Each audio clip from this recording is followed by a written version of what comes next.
All right, hello, and welcome to Behind the Lines with Gabe and Kev. This is your special episode, Week 11 and 12 review. Now, happy Thanksgiving, everybody. I hope it was a good one. But family time's over, and it's time to get back to business. We're in the final push. So let's go ahead and dive in here.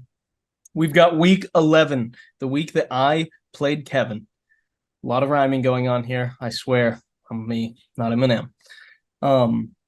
I got the dub. Obviously, Kevin, your team kind of died on the field.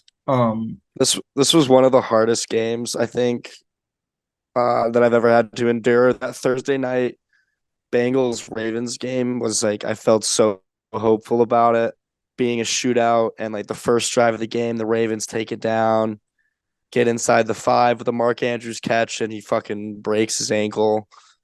Later in the game, Burrow gets taken out for the season. This like kind of just made me just like real. I felt really good about my season. I gotten really lucky with injuries, and since this game, like everything has just been downhill, man.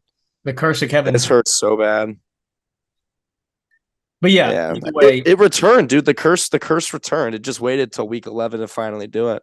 I know. And it's I thought you were going to get away without having it this year, but unfortunately not. I get the dub here by 20 points, 21 at the end. My team was pretty standard. That was the game Devon Achane got re-injured. Travis Etienne underperformed. Guys like Jordan Addison, Chris Godwin kept underperforming for me. Down week for Hawkinson, but it was in a loss to Denver. Their defense has kind of started to show up. Jaden Reed highlighting my team, and then Devontae Smith coming back. Obviously, you had injuries, so Mark Andrews and Joe Burrow only combined for 15. Standard week for Mike Evans, but then around the board, everybody kind of fell off. Breece Hall tried to save you, but it wasn't enough. And then obviously Yeah, big trades. I was just I had JT on a bye that week, so that kind of stunk. But yeah, Cooper Cup, man, we could talk about him later too. I guess we'll just wait for next week. He had 2 points that week, and yeah, he's been a struggle train. Oh, he actually got hurt in that game too, didn't he? Now I'm Yeah. remembering. Unbelievable. Now it makes sense. Unbelievable. But next matchup was Netflix and Hill versus the Triumvirate. I think that's how you say that. I don't really know, but 181 to 122. This was a pretty exciting game. Obviously, Eli took down Henry, who was at the time sitting atop the board with 181 points. His lowest score was Logan Thomas, who had 8. Outside of that, everyone scored 20 points. Swift was 19.7, but this was an absolutely explosive week from Eli. 180 points was the top of that week, and he just absolutely had a stellar game. All of his guys performed great, and like what more is really to be said about Eli's team that on this week? It was incredible. And then for Henry, he had 122, not bad, not great. Normally for Henry, you like to see him get more, or you normally see him get more. But Jamar Chase with the Joe Burrow injury kind of just hasn't really been the same since, and that could be an issue going forward for Henry as well. But the Herbert and Allen stack can, kind of just carried his team this week to get as much as they could, but he ended up falling short this week by quite a large margin. Obviously, thanks to Eli's team doing great, but Henry's drops now. Well, I'll just keep it recent on this loss, but good win for Eli there. That pushed him up on the standings quite a bit. Definitely. And it brought him a little bit closer to the front of the line in terms of first place. They get the first round bye. So that was a big win for Eli against who was at the time the number one team. Third matchup of week 11 here. We have what was formerly Almost the 2-2 train. Thomas the 2-2 train beats Scary Terry's Big Toe 133 to 106. Wyatt drops another game here and fell back to 6-5. Noah started the right guys this week, but it could have been even better if he had started Trevor Lawrence, who dropped 36. Another one of those games that we've seen from Noah where he doesn't know who to start as the right quarterback, and the guy on the bench ends up doing way better. I think we've talked about 4 or 5 of those at this point. And I don't know which quarterback he should start this coming week, week 13, but I feel like he's going to make the wrong choice again. Obviously, Christian McCaffrey, Brian Robinson, DK Metcalf, Devontae Adams, all with 20 points, and then Puka with 18. And White's team just didn't do enough. Terry underperformed. Evan Ingram underperformed. Javonte Williams scored half of what he was projected. And he had guys like Devin Singletary outperform and really try and push the limits there. But overall, besides him and DJ Moore, everybody underperformed, and it wasn't enough to get the dub. Didn't have anybody on his bench that could have saved him either. But good win from Noah there. Anything to add? No, I think we just keep the ball rolling. It was kind of funny though. He had Darrell Henderson in his Yeah. flex that week, who has now been released to the waivers by the Rams, which is a little funny. But next game, no longer taking versus Paul Allen. This game was electric. Sam at this time was still winless. And Al was on like his 8-game win streak or whatever it was. Was it 8 games? Yeah, 8 games. 8 games. And as I think everyone kind of knows, this is a low scoring game. Both teams, especially Al's team, you'd expect a team who was on an 8-game win streak to score more and not really have this much pressure on a 102-point game, threshold to break. But Sam put up 102 going into Monday night. Al had AJ Brown, who needed 1.9 points to tie the game, 2 points to win the game. He scores a 1.8 in the stinker against Kansas City and loses the game. Sam gets his first win here, finally ending the 10-loss streak. I think, everyone in the league was cheering for Sam at this point. Like, how could you not? And except for Al, obviously. But, man, that was pretty electric. And this was also kind of like a Calvin Ridley comeback game, which is kind of cool. But, I don't really need to go into analysis here, but this was a fun game. I think people kind of remember the pain of Al on this one. This was a very fun game. It finally ended Al's black magic. His Hold up. His voodoo magic. And really here, the highlight from me, and obviously I'm biased, is that I handed Sam the keys to his first victory. I traded him both Calvin Ridley and Sutton, which was a combined 47.7 of his points. Like 45% of his team's points that week came from that trade with me. So you're welcome, Sam, on no longer tanking. And yeah, I think he was still tanking for Caleb at that point in time. Yeah. So you were able to boost him into a name change. And it's unfortunate for me because it seems like as I continue to make trades, I continue to get the worst of them, even though like the Achane trade, before we dive into this matchup here, he hasn't played in the 4 weeks I've gotten him. Like I didn't even rob Tao in that trade. And I've started him in 2 of those weeks. Or he was only active for the one. Yeah, the 1 week. And then which was this week, which he did nothing for you, but you were fortunate. Your 1 injury was nothing compared to my 3. Yeah. Either way, 5th matchup here. You want to take it?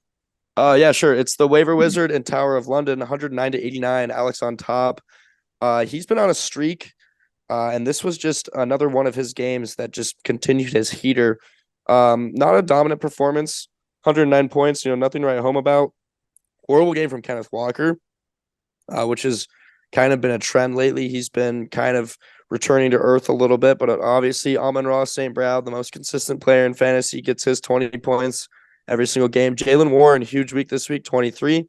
And then CJ Stroud kind of had a down week this week as well, so he didn't have the super boom week that his team has showed sometimes when Stroud is electric. But, this was enough to get the job done. Bennett's team kind of fell on its face here.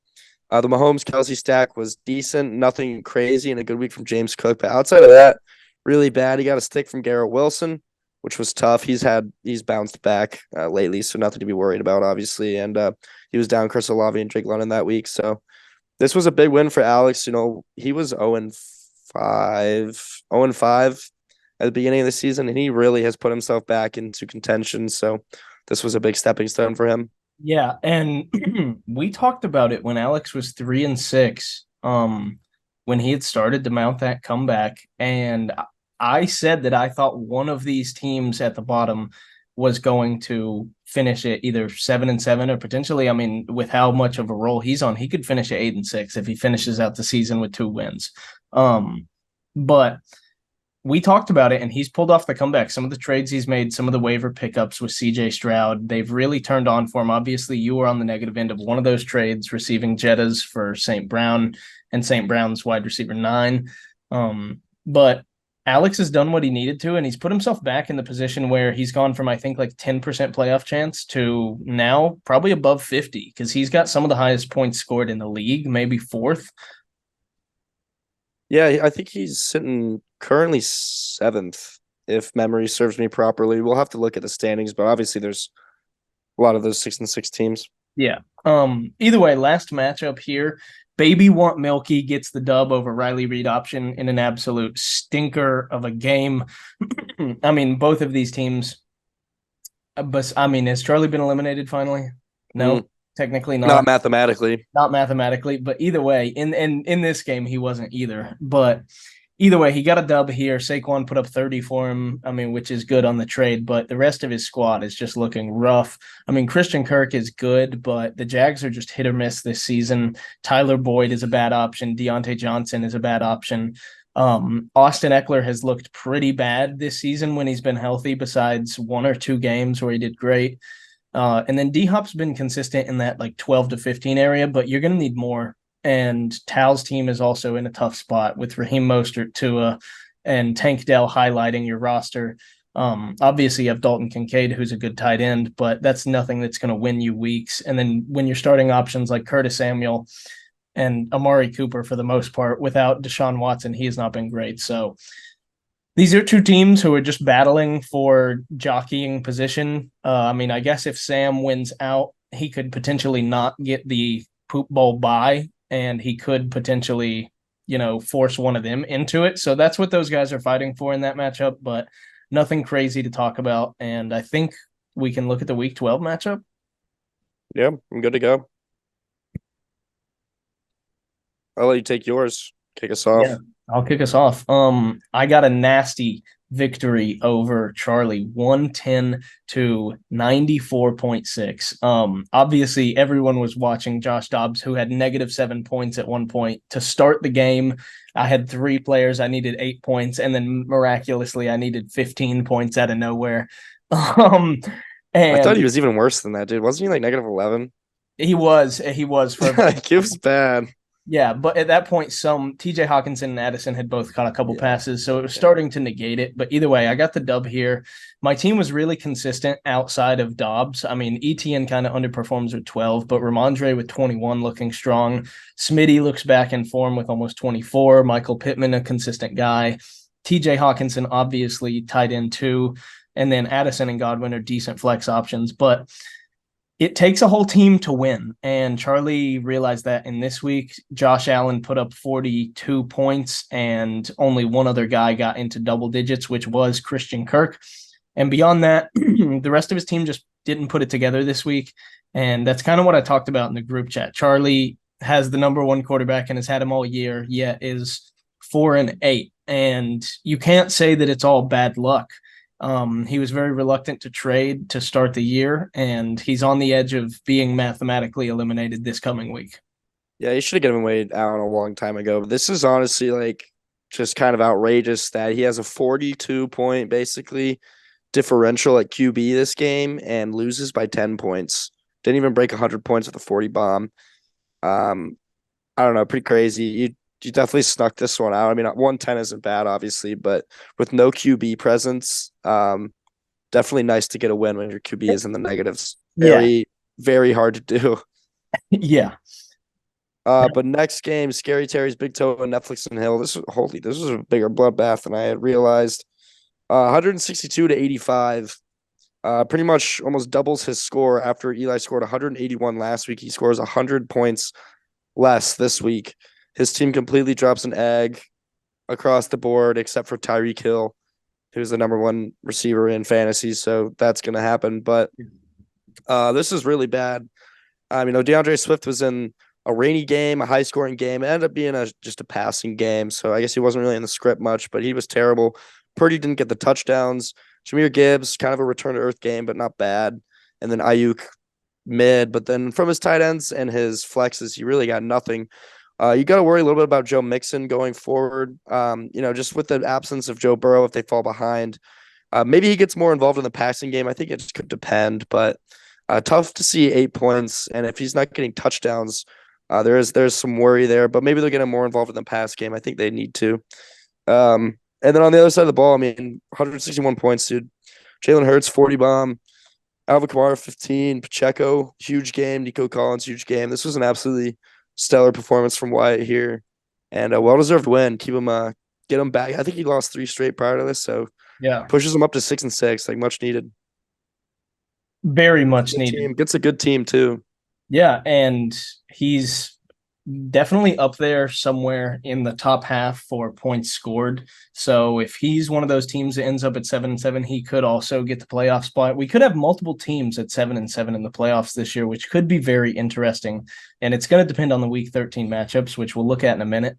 Yeah, However, that those 162 points actually put him up to the top of the 6-6 teams. yeah.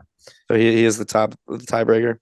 Um, Moving on to this matchup, Paul Allen, he starts to get that voodoo magic going again, pulls off another win against Henry, who has also dropped three in a row, I believe now. Too.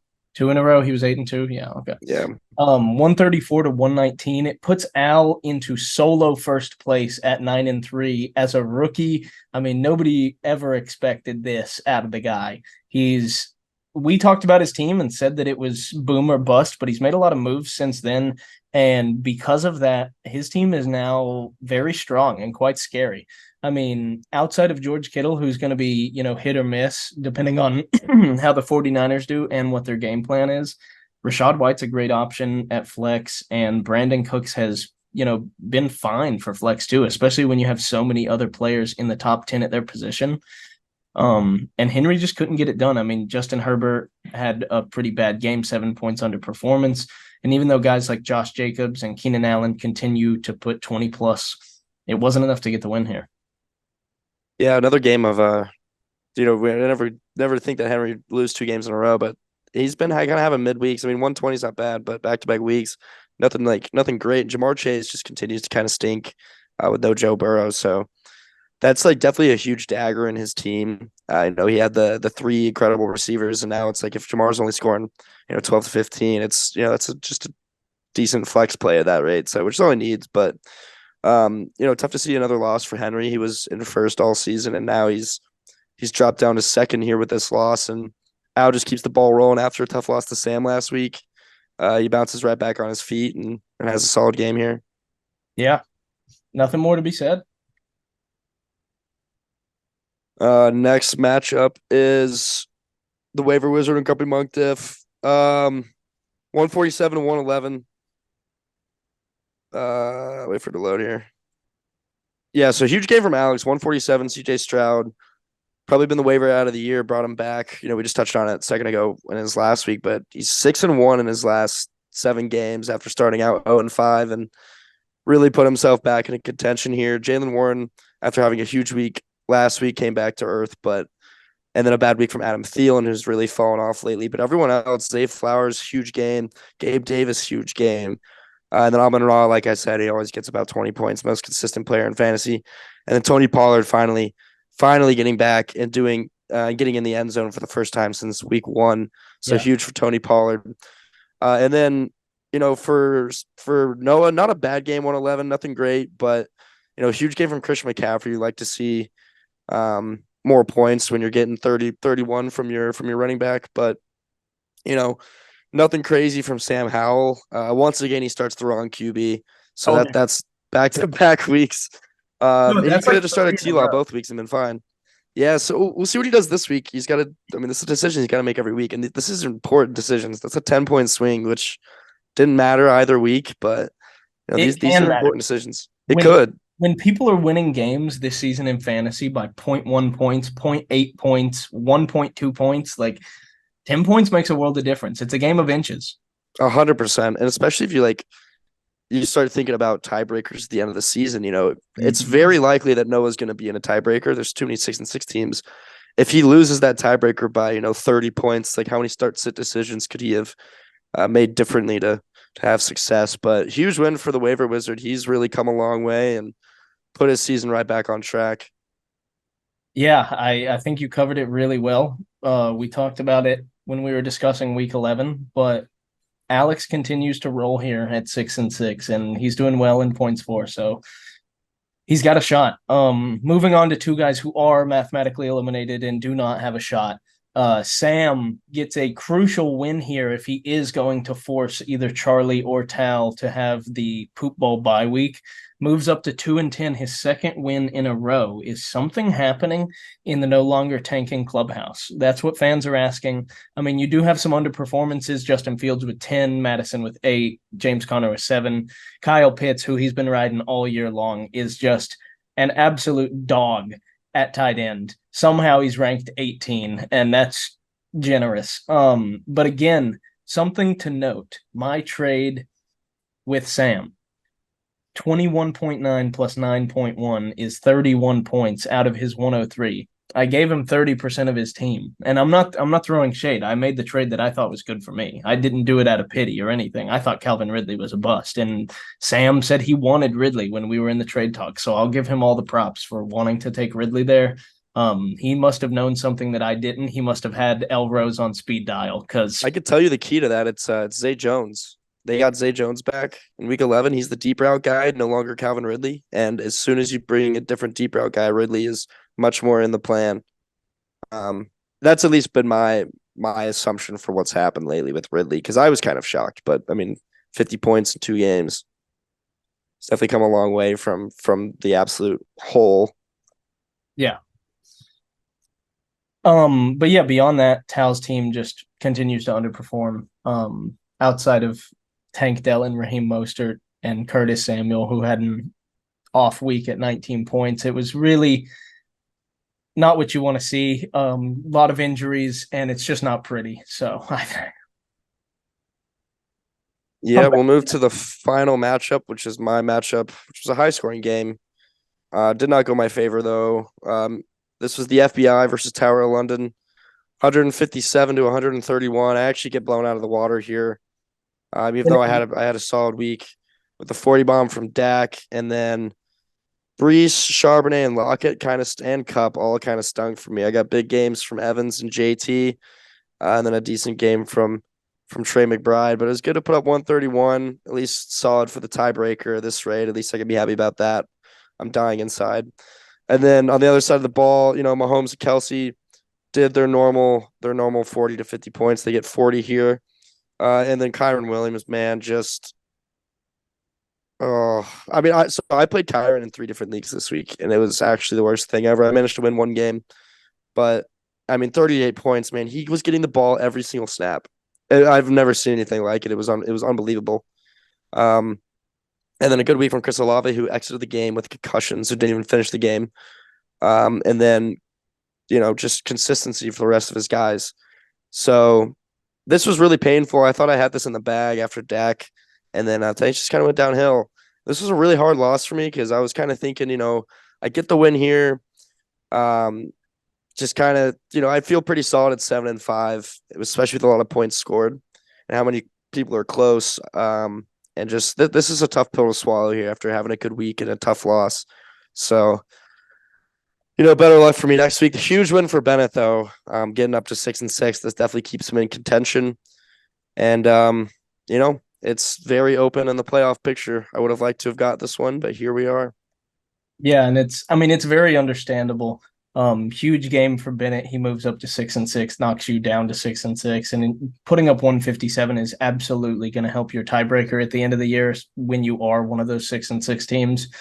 And it's unfortunate for you, but like I said, we march onward towards Valhalla, and it's a new week, and we're into week 13, and it's time to take a peek at what we have going on. So, interesting matchup here. Me at 7-5 taking on no longer tanking. And this is going to be the grudge match of the trade. It was a triple receiver for a dual receiver trade. I traded Jacoby Myers, Calvin Ridley, and Cortland Sutton for Jordan Addison and Chris Godwin. Definitely an interesting trade. And currently looking at the projections, I am not starting either of the players that I got in that trade. And he is starting 2 of the players he got in that trade. It's a close projection right now, and I think some important matchups to watch out for. I've got some pretty good ones. I mean, Ramondre Stevenson against the Chargers, Michael Pittman against Tennessee, Hunter Henry against the Chargers, A-Chan against Washington, and then the ETN and Joe Mixon matchup I mean, neither of them have extremely good run defenses. They're probably middle of the road, so could see some good scores there. Looking at the other side of the ball, Sam does have some tough matchups. Kyler Murray and James Conner against Pittsburgh, who have a tough defense.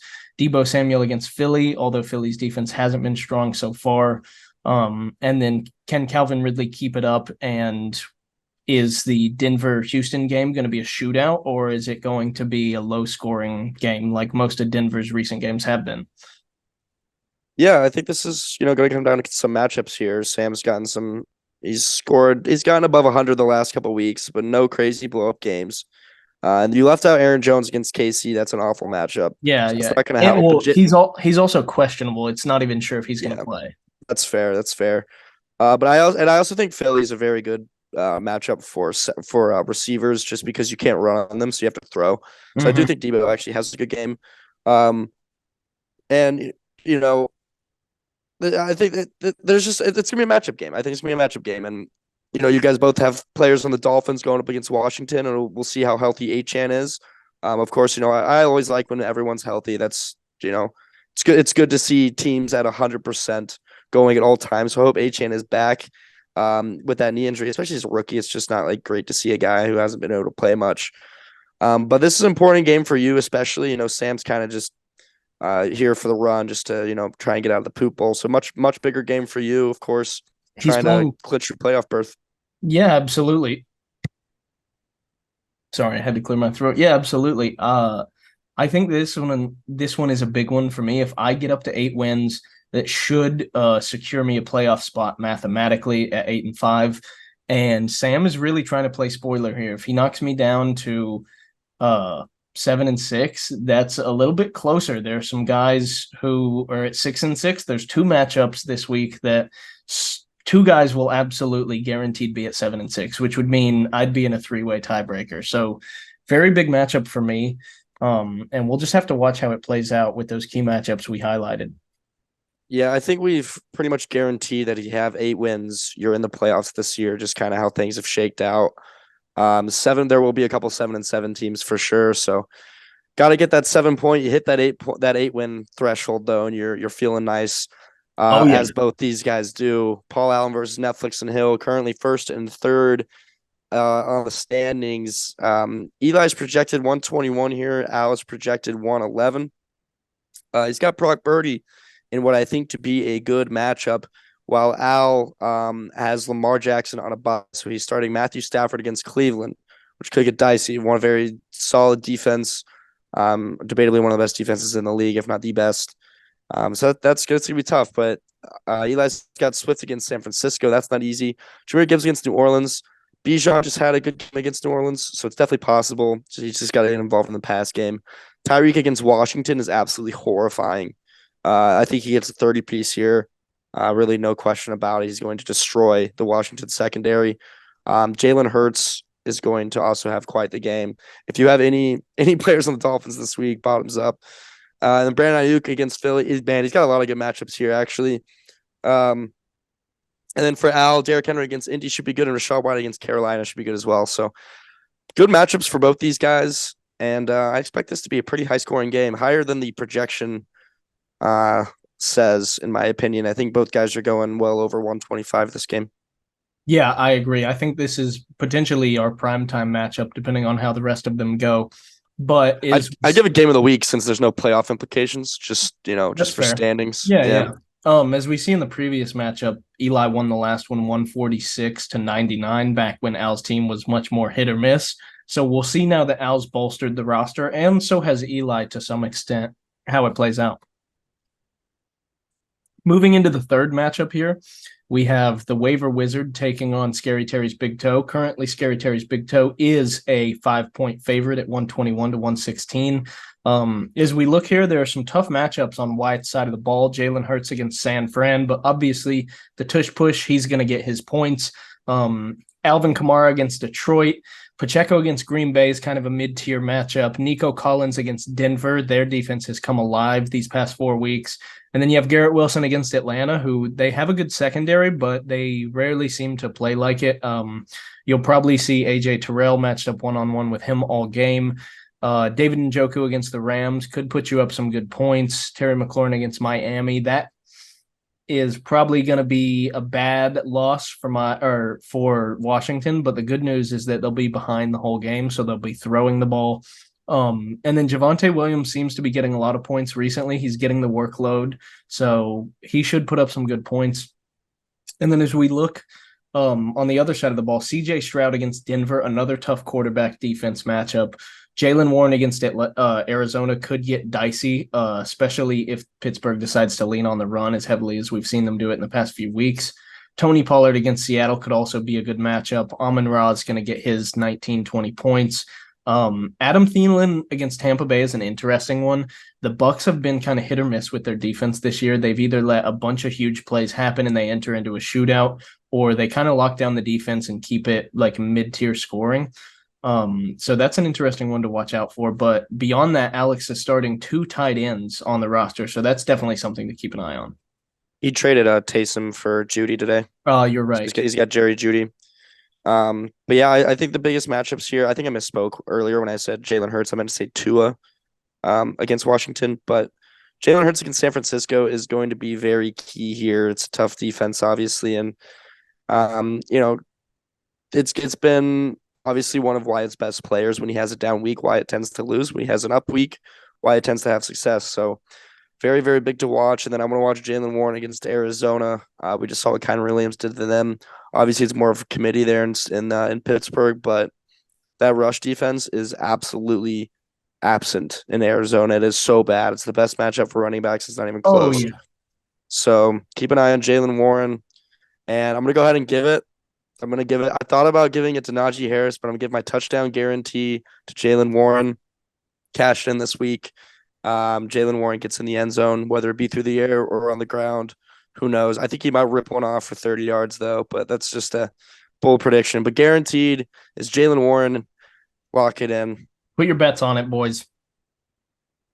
Yeah, and my record all time. My record is 2-1. I went back and checked, so not great. But I'm trying to pick some of these devious guys. So being 2-1 is not too bad given the circumstances. Yeah. We'll see how you do the rest of the season, and then we'll keep it going throughout the next year. But either way, this is going to be a massive matchup in terms of playoff implications. Scary Terry's big toe has dropped a bunch in the past few weeks, and he really needs to win one here. However, Alex has been picking up a lot of games in the last few weeks. As you mentioned, he is 6-1 in his last 7 games. Yeah. And he's on a roll. So if CJ Stroud can break the Denver defense and put up another 35 points, that could easily be enough to push him past Wyatt's projected. Yeah, Alex is really hot right now, and Wyatt's coming off a win, which is good, but prior to that win, he lost 3 straight. So the guy that was at the bottom of the standings versus the guy who was at the top of the standings not too long ago are now tied. Should be interesting. This game is a little less exciting, but the triumvirate versus Riley Reid option, I'm just going to cover it pretty quickly. It's projected 120 to 85. There's no playoff implications here. As Tal's kind of out of it, and Henry is already secured his spot. Obviously, Henry's going to need a win here to try and get towards Al on the standings and try and secure that bye week, which is obviously important. For me, it's either you get in the playoffs and then you get the bye. Those are the 2 important things. If you're in the playoffs at all, 2 through 7, who cares? Number 1's important. All the rest is whatever. So Henry's still fighting for that spot, of course. So it is still relevant. Herbert and Keenan Allen against New England. It's a pretty solid defense to go up against. Kind of a tough matchup. I doubt it matters too much. I'm sure they'll get it done. Keenan for sure will get it done. Herbert could struggle a little bit, but Keenan will get it done. And CeeDee Lamb against Seattle. And Jake Ferguson, he's doubling down on the Dallas offense, which is honestly a good call at the moment because they are scorching hot. Oh, yeah. But that's a Thursday night matchup. Shouldn't be too difficult for Dak to pass on the Seattle secondary. I imagine both those guys will do well. And then for Tua against Washington and Raheem Mostert against Washington, maybe they get exciting and really pull some stuff out of the hat. But Dalton Kincaid's on a bye, and I don't see this going too well for Tal, but anything can happen. I suppose the previous matchup was 138 to 78 in week 2. Good gracious. But yeah, I think Henry takes that one pretty handedly. Yeah, that's what it's looking like, and It's going to be interesting to see the playoff spots because Eli plays Al. So if Eli wins, that would be three guys once again tied at Yep, right nine and back to it. four. And it would go to Henry again. He's got the points Oh yeah, for lead by a lot. I'll let I'll you take take my this one matchup too. though. Yeah. Yeah, I'll take this one. It's Grumpy Monk Diff and Burn the Monk. Um, in case anyone doesn't know the inside joke behind this, it's from Overwatch. Noah's like randomly generated name is Grumpy Monk, so every time we get a win, we just say Grumpy Monk Diff. Whenever, no matter what Noah did, even if he got shit on or completely dominated. But I got to burn the Monk this game. I've got Dak against Seattle, which is honestly kind of the highlight of my team right now. He's been kind of going off. It was a good acquisition by me. Hoping it saves my season. Brees Hall against Atlanta. He just got to get involved in the passing game. It seemed like Tim Boyle liked to check it down. He had 7 receptions for like 20 yards, which is really egregious. But maybe he can rip one off against Atlanta. And then Zach Charbonnet and Tyler Lockett against Dallas. This is sort of the issue with the team right now. Jonathan Taylor is out for 2 to 3 weeks. As of today, completely randomly just happened and really threw me for a loop. So now I'm stuck with Charbonnet as my next guy up, and Kenneth Walker is still questionable to play. So maybe he gets the action. He's projected 13.9. We'll see. I'm hopeful, but not really at the same time because Dallas defense is incredible. So it sucks to have 2 guys going against him. But Mike Evans against Carolina is an absolutely boom play. But then Cooper Kupp against Cleveland kind of stinks. And then Trey McBride and Rashee Rice have pretty neutral matchups. For Noah, Sam Howell, Brian Robinson going against Miami. They're gonna be trailing. It's gonna be throwing the ball a lot. Maybe Brian Robinson gets involved in the passing game.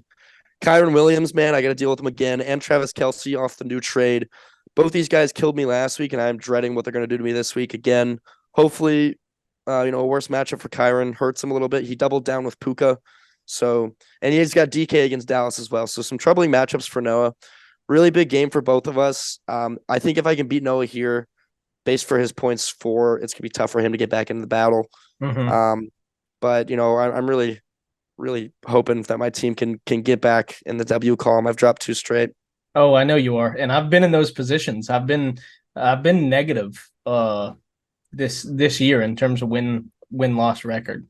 But as you look at the week 2 previous matchup, you won 152 to 119. So if you can just repeat a similar score to that, that would greatly help your chances of making the playoffs. The team has changed a lot since then, as we all Yes. know. Yes, it has. And as we look at the last matchup here, this one seemingly doesn't have a lot of playoff implications, but it actually does because because Bennett has been on kind of a tear recently, putting his roster back together and climbing back up to 6-6. And Charlie has not, obviously, but he's looking to play spoiler and maybe keep his playoff hopes alive if he could get in at 6-8, if that's even possible. Apparently it is, but it's currently projected 14 points in Bennett's favor. So the key matchups to watch out for are Patrick Mahomes against Green Bay. Obviously Bennett doesn't have a tight end at the moment, but he's going to figure that out through the waivers. He just got Taysom. Yeah, you're right. You've got Christian McCaffrey against Philadelphia, which is a key matchup to watch out for, and Chris Olave's concussion. If he doesn't play, Bennett's in kind of a tough spot. Josh Downs against Tennessee and Najee Harris against Arizona. That could kind of blow up in Charlie's face and ruin the week for him. But Charlie is down Josh Allen, his 40-point king, and he has to start Russell Wilson, and we'll see if he'll be able to get it done. In week 2, Charlie did get the win, but we'll see how it's going to play out this time. Yeah, we'll have to there's obviously a big game to watch, especially with that trade going down today. So we'll just segue that into our next topic, which is the trade conversations, which there's a lot considering tomorrow is the trade deadline. The first trade, the most recent trade, was Taysom Hill for Jerry Jeudy. This was just processed through. So this is good for Bennett. He just traded away Travis Kelce, which I'm just going to jump down to that one. He trades Travis Kelce and Kyron Williams for Christian McCaffrey and Cole Kmet. Cole Kmet's on a bye this week, so to respond to that, Bennett goes and acquires Taysom Hill. This is kind of an interesting trade to me. Kyron Williams, hasn't played really. He was running back 4 prior to his injury, and obviously Christian McCaffrey's been running back 1 all season. We know who he is. We know what he's done. But Kyron Williams, he's been really exceptionally great this season.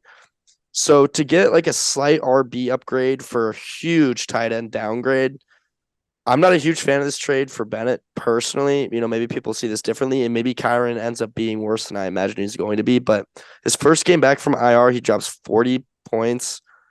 I don't know why you wouldn't just run with him. Like, it seems like he's got a great thing going as a clear, RB1 in LA. So, to me, I'm a little confused, and it breaks up the Travis Kelce Mahomes stack. But to each their own. He does get Christian McCaffrey, which is awesome. But there's that trade, and then the final trade, which is yours. I'll just let Well, you cover hold that on. one.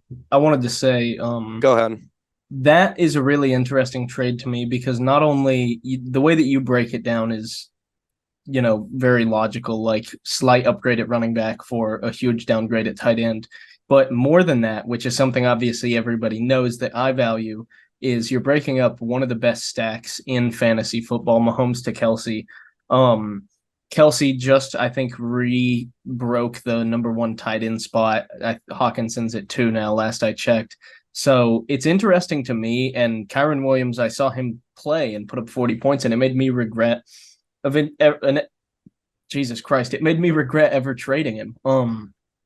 But yeah, that's an interesting one. The other one that happened, obviously, I trade Jordan Addison to Eli in exchange for Joe Mixon. Really, it was just a move that I felt I needed to make after watching the Minnesota Vikings game, that I had too much riding on one team. And if they have a bad week, and it can happen any given Sunday, it's just not something I felt comfortable with. So I moved Addison, obviously, similar reason to why I don't think Bennett should have moved Travis Kelce is I still have a stack and I still have one of the best tight ends. So that's a position that's just covered for me. And more than likely, I'm going to outscore the other guy at that position every week. It's interesting for. Sorry, I just don't think Cole Kmet does that. That's why this trade doesn't really make sense to me. And it's interesting. Eli, he feels he needs to get a receiver. He does have Brandon Ayuk and Tyreek Hill, but beyond that, he's lacking. And he was starting 4 running backs. So you see him make this move to pick up Joe Mixon to have another running back to throw in the mix. And then you see him move Christian Watson, actually giving up a receiver to get Dallas Goedert. It's an interesting move. Goddard's supposed to be back, I believe, week 16 or week 17. He could play this week, actually. Really? Yeah, because he was never put on the IR. Okay. There's a chance. It's still a little unknown. From what I saw, it said with this kind of injury, it's expected that he's probably not going to play at least this week and maybe not even next week. But, Dallas Goedert's a dog. You could see him change things around. The other trade that happened, I believe, and now we're diving into last week a little bit, but Bennett trades Garrett Wilson to Wyatt for Kyron Williams, and we talked about him moving Kyron Williams just 1 week after having him, and it's very interesting. I think you get a lot of value by giving up Garrett Wilson for Kyron in this spot, and then you basically lose all that value whenever you trade Kelce in that package deal. But Bennett's pushing himself back into playoff contention. Maybe he felt like it was a move that he needed to make. And you could say it's a little bit of pressure fearing the trade deadline, wanting to really build a roster that you think is ready for the playoffs. And like you've seen, sometimes you miss those trades. Yeah, I mean, obviously CMC is great to have. I have a feeling that Noah was probably the one who proposed this trade, trying to get tight end advantage, considering Cole Kmet was on a bye. He really needs to win this week, but so does Bennett, and he's kind of dealing with the bye now and a huge tight end downgrade from Kelce to Taysom Hill this week. So I thought it was kind of peculiar, especially considering I'm playing Noah and I just got dominated by Kyron Williams and Travis Kelce last week. I would hate to have to do it twice, but that's just a personal bias. But Ben had success for me, so against me, I mean. We'll briefly here, we'll do a little bit of a championship check-in. Obviously, you have Paul Allen in solo first place at 9-3. He currently is in position to get the bye week and only have to play 2 games to win the championship. However, he has 2 really good rosters right behind him at 8-4, the Triumvirate and Netflix and Hill, both with very high points for as well. I think it actually goes Henry, Eli, Al, but yes, Al's best record. Yes, it does. So Al really needs to win this week to maintain that, because if he loses, and Eli plays who? Henry? No, Eli plays Al. Yeah, so if Eli wins, then he immediately jumps into first, regardless of whether or not there's a tie. And then, if Henry wins, he could also retake that first spot. But it's interesting. Me at 7-5, if things unfortunately don't go those guys' way, I could jump up in there and start to get in that mix for, the top three spots. Maybe if everything went my way, there's a chance I could get the bye, but I'm just really trying to make the playoffs. That's not even my focus. And then looking at the bottom of the leaderboard, obviously you have Sam and Tal who are eliminated, but like I said, they And are playing spoiler. I think Charlie too. We'll just go ahead and put him in that Yeah, he's got bottom 3. 1%. We'll put Charlie in there. So these three guys are really trying to play spoiler. Charlie tried to do it last week to me with Josh Allen putting up 40, but it wasn't enough. It takes a whole team. And then you have 5 teams at 6-6 who are really jockeying for position. Currently, Wyatt says he's in the best position. It says he's 72% likely to make the playoffs. You at 70%. Alex at 63. Bennett actually at 66 ahead of Alex, and then Noah at 40. And if I had to do my projections, the way that I see this going out, who's playing each other out of the 6-6 teams this week? I am playing Noah, and Bennett is playing. Wait, no, Wyatt. it's not. It's Wyatt and Alex. Alex. Wyatt and Alex, and me and Noah. Yeah. So based on how this is looking, I think Alex is actually going to upset this week, get the win, go to 7-6. I think you're going to beat Noah and go to 7-6, and then I think Bennett's also going to win and go to 7-6, and then it'll be those three teams. It'll The be reason why Noah is so down low is because he is 110, about 80 points lower than Bennett on the points for scale, and then he's 110 lower than Alex and 120 lower than me, so he's quite significantly lower. And then there's also like kind of a decent gap between me and Wyatt at 40 points. So yeah. And so I do think that Wyatt is going to lose here, and then he maybe can do something in the last week. But I think after this week, it's going to be you, Alex, and Bennett in that 5th, 6th, 7th slot for the playoffs. yeah, we'll see. I mean, I hope, man. I hope. I do think that if I beat Noah here, it would probably put an end to him. I think the other guys can stay alive even with a loss because we're all close. But Noah's kind of too low on the threshold of points that he can't make up any of that ground realistically. So I think Noah is the guy who really probably needs to win 8 games. Everyone else can probably get away with 7 and still have a chance, Yeah. And now that we've talked about trades, let's talk about the injuries that happened in the NFL. We can just kind of go back and forth on this. Do you want to take the first two, or you want me to talk? If you don't, I'll take my 3. Mark Andrews' ankle. I don't even really know what he did to it, but he's on the IR. Probably not going to play the rest of the season. I heard there's a chance he plays like week 16 or week 17, but I'm not going to hold on hope.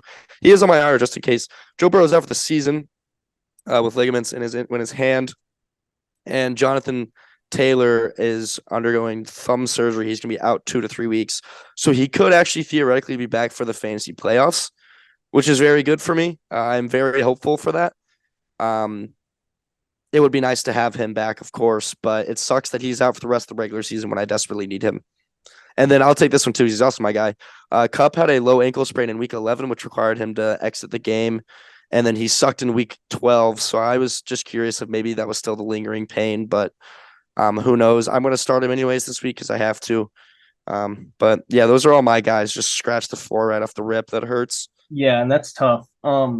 Next, moving on to Chris Olave. He's got a concussion. I'm not entirely sure the severity of it. He played a great game before he went out. Do you know how far along he is in concussion protocol? No, these are usually like announced on Saturdays, honestly. They're just kind of day to day. So we'll see about that one. And then Amari Cooper, he had a rib injury. He did not return. The x-rays came back negative, which is a good sign. However, he has not been a shining light for the Browns, even when he is healthy. Obviously, Deshaun Watson was pretty much his one hope for being relevant in fantasy. With DTR, it seems like he spreads the ball around too much and they rely too much on the run game to really trust any receiver. Yeah, and speaking of DTR, he's out with concussion, or he went down with concussion, so that probably means he's going to miss at least 1 week. I have a theory that they might go and pick up Joe Flacco, just because I don't think that would be insane. PJ Walker, PJ Walker's their third string now. I don't think they're really going to use him. I think they try and go for Joe Flacco if they really want to push for the playoffs. We'll see. It'd be kind of cool if they get Joe Flacco. That could maybe mean an emergence of Amari Cooper potentially. Yeah, but that's just a theory of mine. It is very much a theory. Then the last thing, it's my guy. I'll take it. Uh, Actually, second to last. Baker tweaked his ankle. The MRI came back negative, which is a good sign. However, Todd Bowles has not confirmed whether or not Baker is good to go. Baker said that he felt fine today after practice. I actually did a little bit of D&D to find that out. And he said that the ankle felt good, and he's glad that there was no serious damage.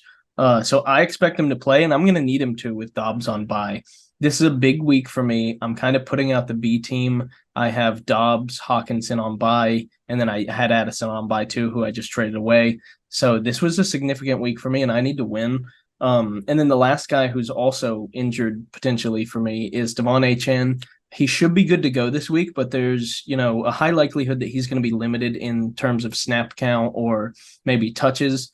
So it's going to be interesting to see what he can put together with those touches, but I'm going to need him to perform to beat Sam. Yeah, I'm praying for the Baker thing too. I've got Mike Evans. And, I just want everyone to be healthy, man. It just sucks. This just always happens. Oh, also, Justin Jefferson activated off the IR, so that's exciting. Thank God. But yeah, he'll be back week 14, so that's cool.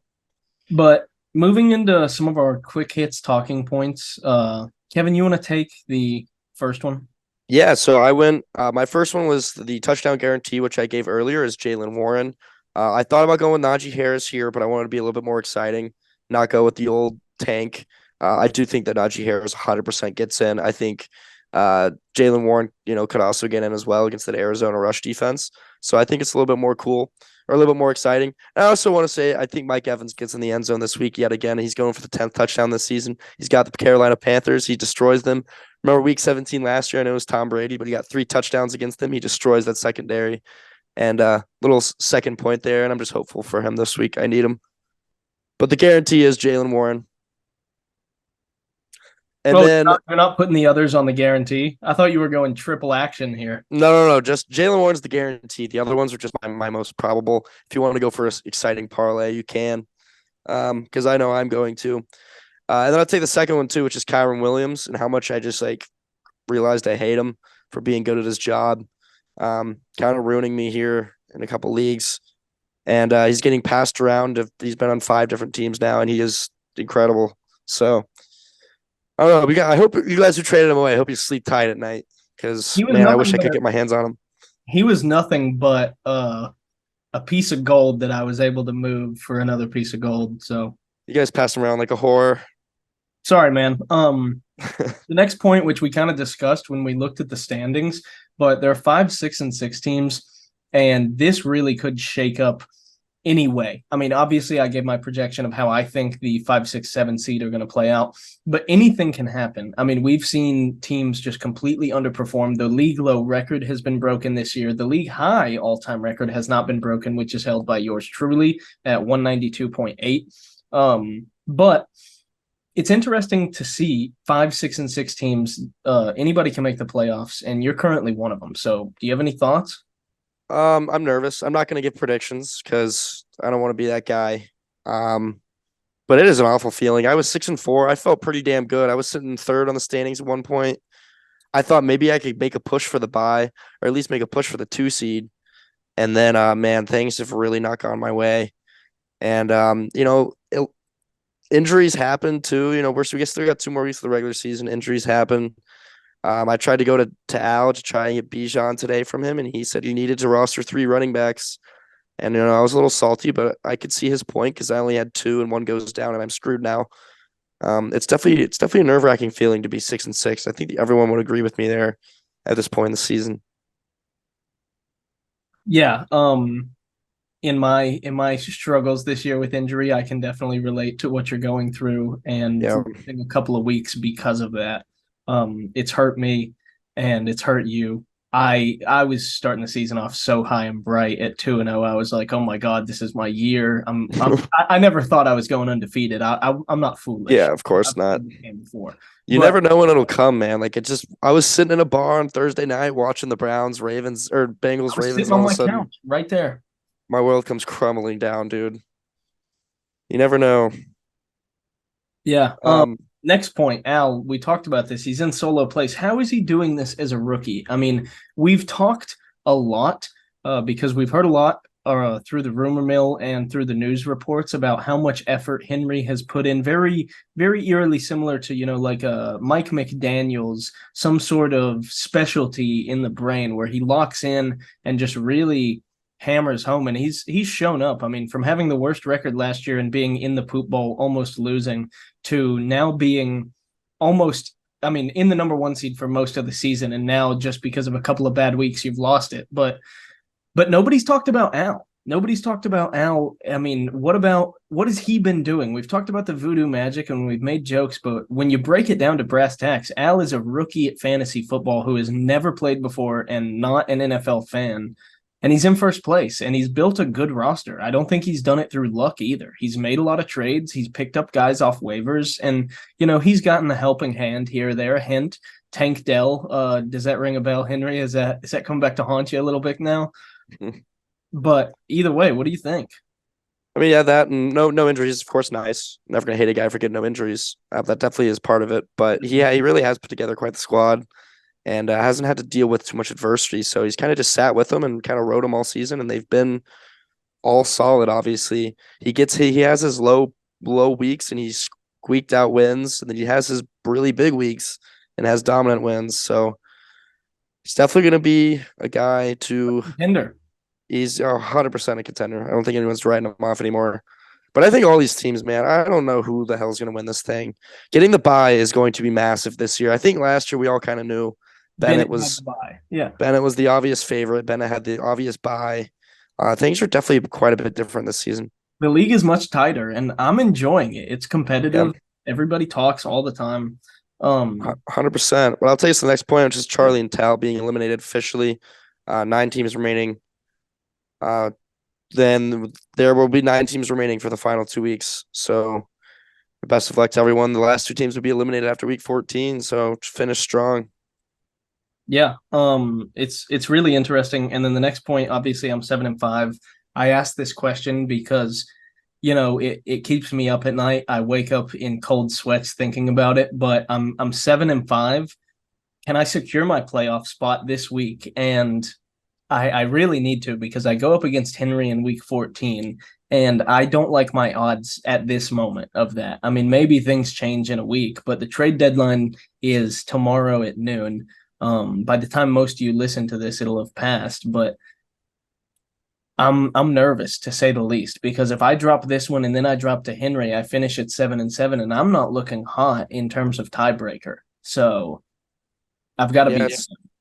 It would definitely be nice to just get the 8th win, not sweat it. Week 14, of course. I think we've said enough. 8 wins this year is plenty. And facing Henry, anything can happen, of course. But yeah, it's a terrible feeling, man, to not know where we're sitting. So I'm right there with you. At least you have 7 wins though. I'm still trying to find that 7th one. So yeah, you're right. Who are you playing this week again? I already forgot. Sam. Well, it's not a bad guy to be facing. No offense to Sam. And then, we'll touch on the last point because I've got a dog in this race as well. But Josh Dobbs crashed back to earth. He had a couple very good weeks with the Vikings since joining the team. Maybe this was just an outlier bad game. It was obviously egregious. 4 picks, negative fantasy points. I'm hoping maybe Justin Jefferson can right that ship. I've been praying on it since week 5. That he's going to bring the salvation. He's the light at the end of the tunnel. And yeah, I hope the Vikings offense is successful. I know you do too. So let's hope that Josh Dobbs is good because we both need him. Yeah, let's hope it's just an outlier. But that about does it. That's the last of our quick hits. Obviously, this is going to be a long episode, fellas, so I hope you enjoy hopefully a bit of a cozier vibe, more talkative. We're trying to change things up once in a while. So good luck to you all in this very important week 13 matchup. A lot of crucial ones out there. Except for Noah, the monk. Yeah. He doesn't need the luck. I mean, no, I wish Sam all the luck. I mean, we made a trade. This is the grudge match of the trade, although I'm not starting either player that I got. So yeah. Well, best of luck to everyone. It is the witching hour. And we'll be back here next week. Maybe Sam and Alex could join us next week. They were going to this week, but scheduling conflicts. Yeah. But here we are. Best of luck to you, Gabe. Good pod. Best of luck to you, Kev. Good pod. Cheers. Cheers, man.